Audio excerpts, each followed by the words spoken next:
So with the Move Better series, what we've done is create a series of individualized workouts that allow you as an athlete to take several tracks based on equipment you have available, physical capacity or any movement limitations you may have, and how intensely you want to work.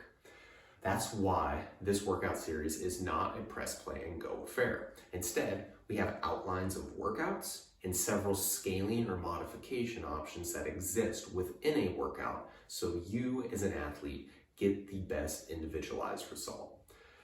We're going to go through an example of what that looks like here on a whiteboard, but what we recommend is before you're going to do a workout for the day, open that app up on your phone and scroll through the different sections from the warm-up, any strength and conditioning if that's present or relevant for the day, the workout itself, and maybe what that cool down mobility looks like. So you get an idea of what equipment you need, what movements you're going to be completing, and if there's any modifications or scales that you need to make for yourself as an athlete.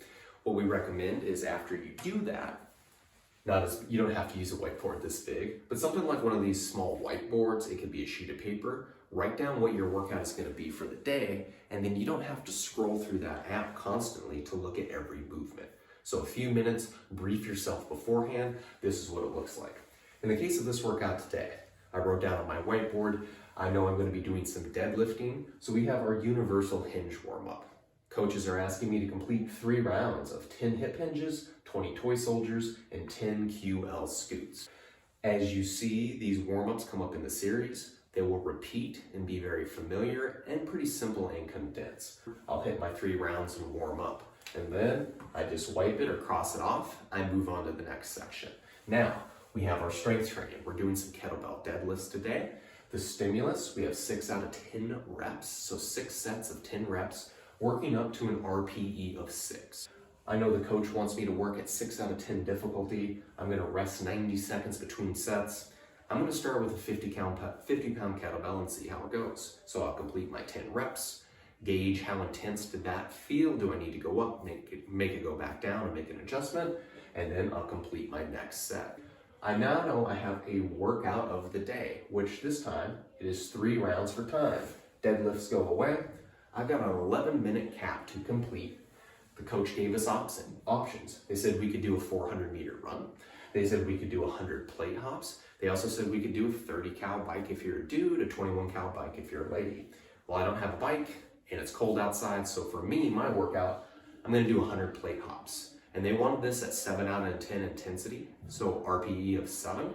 I'm gonna get after it on those plate hops. And then 21 kettlebell swings. When I read the brief before I wrote on my whiteboard, it said pick a challenging weight that I think I can do 21 reps with in a row, so unbroken. I'm gonna try it as a 40-pound kettlebell. I'll have my panic weight handy if I need it. Maybe I'll set a 35-pounder next to me, so if I can't maintain 21 reps unbroken, I'll swap out for a lighter kettlebell. But 3 rounds for time, I hit go, and then I start getting after it. 100 plate hops, 21 kettlebell swings, back and forth, completing those 3 rounds as fast as I can move well. After that's done, I know I've got my time, so say I finish that in 8:54, I'll enter that on the back end to train row-up once I'm finished with this workout. But right now, I haven't really had to mess with my phone too much because I was prepared beforehand. Wrapping it up with mobility, something Darcy always skips, wondering why she's so sore. I got 5 minutes. I roughly want to work on my couch stretch. So getting into the front of that hip and those hip flexors, and then finishing with a little thoracic foam rolling for 2 minutes. That is roughly how you want to complete a workout using the whiteboard in preparation beforehand. A couple minutes prep before, and you get the best individualized results out of the fitness you do for that day.